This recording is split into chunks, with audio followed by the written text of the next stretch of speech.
Okay, just a quick one this week. I've split the crank that was in the Norton. The bearings are spun on the mains on this, and the mains are now undersized, so I've got to do something with that. I'm pretty sure that conrod's bent. Not 100%, but I'm pretty sure. I'd have to make up a mandrel for this end, but yeah, it doesn't look too clever at a glance, but we'll worry about that later. So anyway, split the crank, similar method to the old one, using the nuts and bolts, and pressed it apart. Worryingly, it came apart a little bit easy.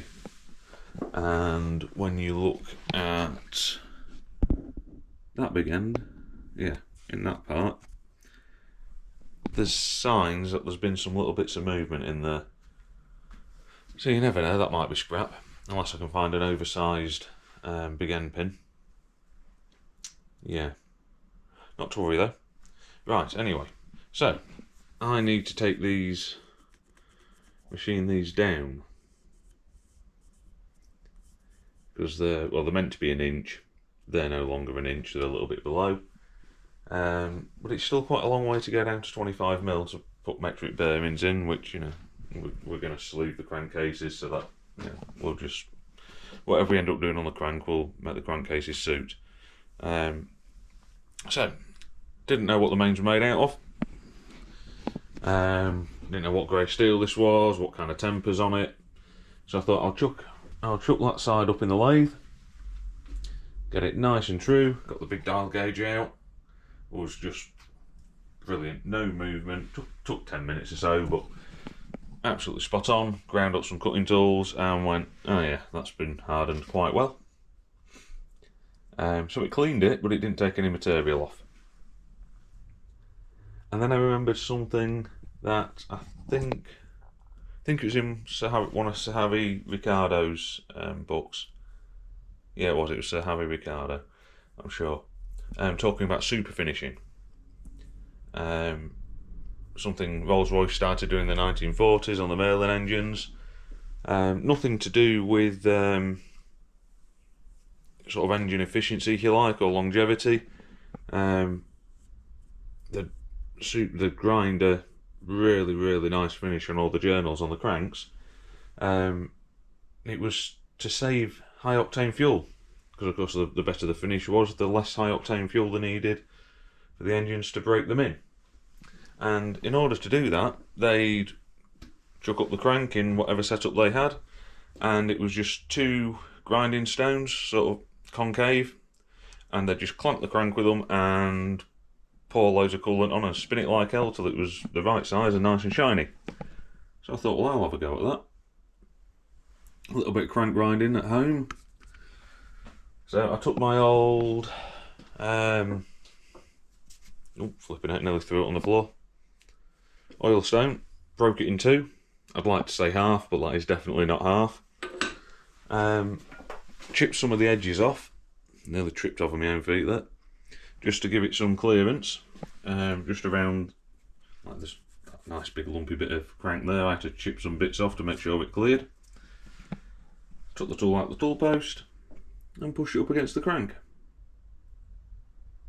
And it's working lovely.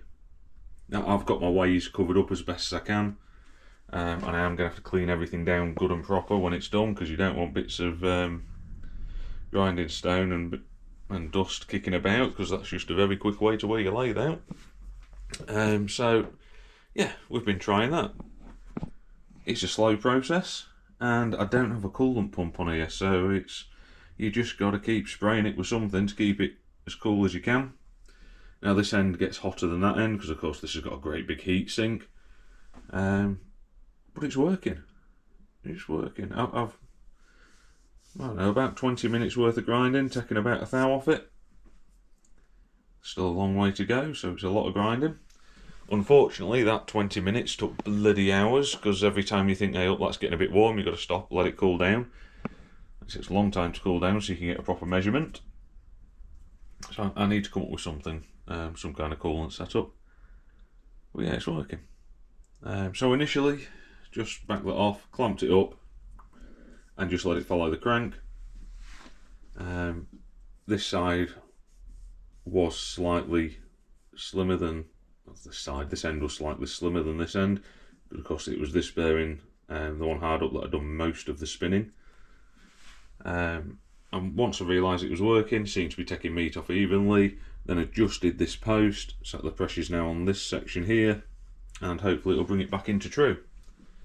So if we just give it a quick demonstration, we'll just spray a load of stuff on. That'll do for now.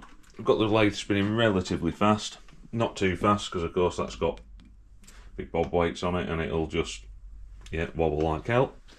So we'll get the lathe spinning and then just gradually just turn a little bit of pressure on it. All that should do, that's nice and tight. And there we go. You can probably see it's sort of doing this section to this section at the moment because I've tilted this ever so slightly that way, try and even it out. And we just grind away. Every 20 or 30 seconds or so, give it a spray or something, and it throws it all over the wall and all over me, so you know, it's nice and messy. That'll do for now. But it is working. I have a little shim pressed up against the flywheel there, so that the stone's pressing against the shim and not the flywheel itself, so it's not taking material off. I'm currently using the coarse side. I think I might get on better with the fine side, just with how hard this is. But yeah. So I'm going to keep doing that and keep measuring it, and yeah, it seems to be doing the job. I'm not going to waste hours and hours getting it to the right size just yet until I know I can do something about the big end pins. So yeah, not sure. I either need to find a proper little bore gauge and just make sure, or I need to find a very slightly oversized pin. Now I don't know, some of you lot might know, I don't know if you can get oversized pins. I mean, a long way oversized will do because I can just machine the bloody thing out, but yeah, that's not the one out of this crank, that's the one out of the other crank.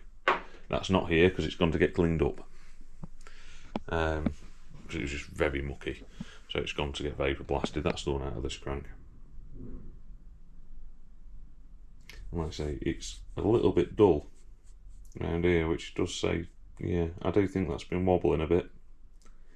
And that's definitely worn. You can just catch your thumbnail in the groove that started. Same on the conrod. Although to be fair, on the conrod, it might actually be varnish off the oil on the conrod itself. But yeah, so there we go. That's about all I've got for you this week, because, well, it's about all I've done to the old thing. Got to do a bit of tidying up in here. It's, yeah, doing sort of 2 or 3 jobs at once, and ended up with all the toys out and no room again. So, yeah, right. Well, if you're still here, thank you very much, and we'll see you in the next one. Ta-da.